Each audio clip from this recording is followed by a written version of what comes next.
Assalamualaikum warahmatullahi wabarakatuh.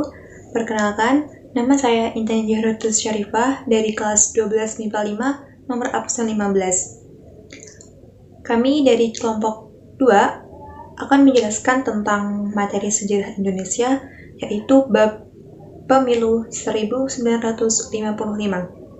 Sebelum memasuki materi, perkenalkan juga anggota kelompok 2 yang lain. Perkenalkan, nama saya Rangga Adrianto, nomor absen 26 dari kelas 12 MIPA 5. Perkenalkan, nama saya Rif Anulinuha, kelas 12 IPA 5, absen 27. Baik, saya akan menjelaskan tentang latar belakang, kelebihan, dan juga kekurangan pemilu 1955.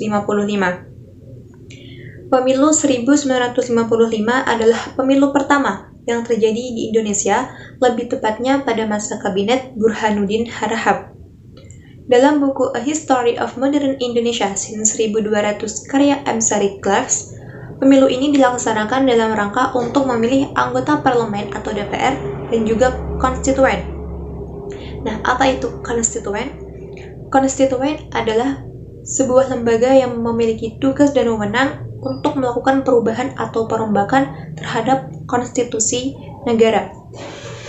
Lalu bagaimana sih sistem atau prosedur yang dijalankan pada pemilu pertama ini? Pemilu pertama ini menggunakan sistem yaitu perwakilan proporsional. Apa artinya? Artinya, setiap daerah pemilih berhak mendapatkan jumlah kursi sesuai dengan jumlah penduduknya. Ingat, dengan catatan, setiap daerah berhak mendapatkan jatah minimum 6 kursi untuk konstituen dan 3 kursi untuk parlemen. Tercatat, pemilu pertama ini menghasilkan 260 kursi DPR yang diperebutkan dan 520 kursi untuk konstituen. Ditambah 14 wakil golongan minoritas yang diangkat oleh pemerintah. 3 hal yang mendasari terlaksananya pemilu 1955 ini adalah yang pertama, revolusi fisik atau perang kemerdekaan. Maksudnya apa?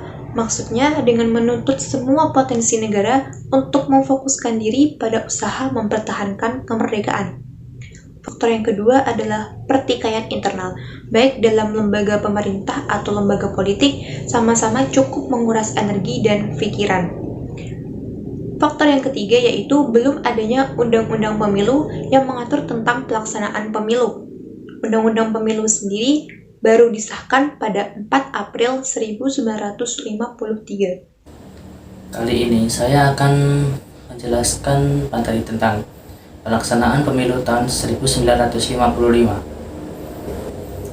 Setahun setelah disahkannya UU Pemilu pada 4 April 1953, pada Mei hingga November 1954, terdapat 43.104.464 jiwa warga Indonesia yang memenuhi syarat untuk mengikuti pemilu.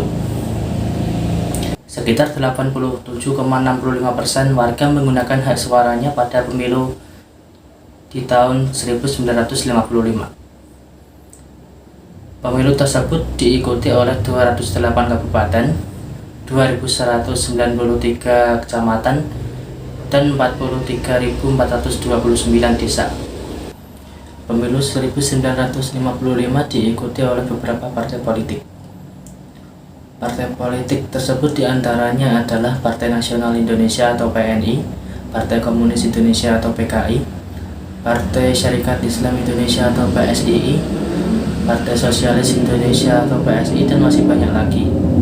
Penyelenggaraan pemilu 1955 dibagi menjadi 2 tahap, yaitu tahap pertama pemilu dilaksanakan pada 29 Desember 1955 dengan tujuan untuk memilih anggota DPR.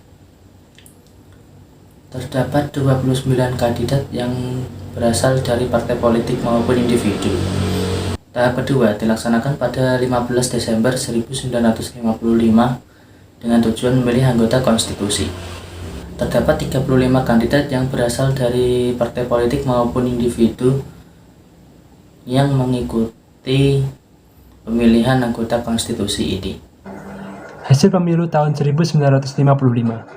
Banyak ahli politik yang menilai penyelenggaraan pemilu tahun 1955 adalah salah satu pemilu yang paling tertib, disiplin, demokratis, dan tanpa adanya politik uang atau tekanan dari pihak manapun. Adapun hasil dari pemilu pertama Indonesia ini memunculkan 4 partai pemenang, yakni Masyumi, PNI, NU, dan PKI. Selanjutnya ada persebaran kursi yang diperoleh dari keempat partai, yaitu sebagai berikut. Yang pertama ada Masyumi dengan persebaran kursi DPR 57 dan persebaran kursi konstituante 112. Yang kedua ada PNI dengan persebaran kursi DPR 57 dan persebaran kursi konstituante 119. Yang ketiga ada NU dengan persebaran kursi DPR 45 dan persebaran kursi konstituante 91. Yang terakhir ada PKI dengan persebaran kursi DPR 39 dan persebaran kursi konstituante 80. Selanjutnya, kelebihan dan kekurangan pemilu 1955. Kelebihannya yaitu adalah pemilu pertama ini tercatat sebagai salah satu pemilu dengan partisipasi suara rakyat tertinggi, yaitu sekitar 87%. Dengan pelaksanaan yang aman, tertib, demokratis, dan bahkan tidak menyebabkan konflik sosial.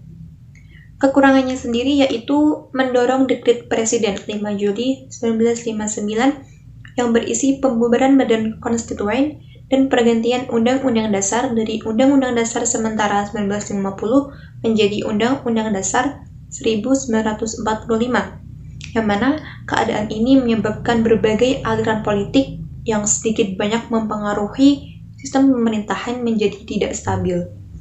Sekian presentasi dari kelompok 2. Mohon maaf bila ada kekurangan ataupun tutur kata yang kurang berkenan. Assalamualaikum warahmatullahi wabarakatuh.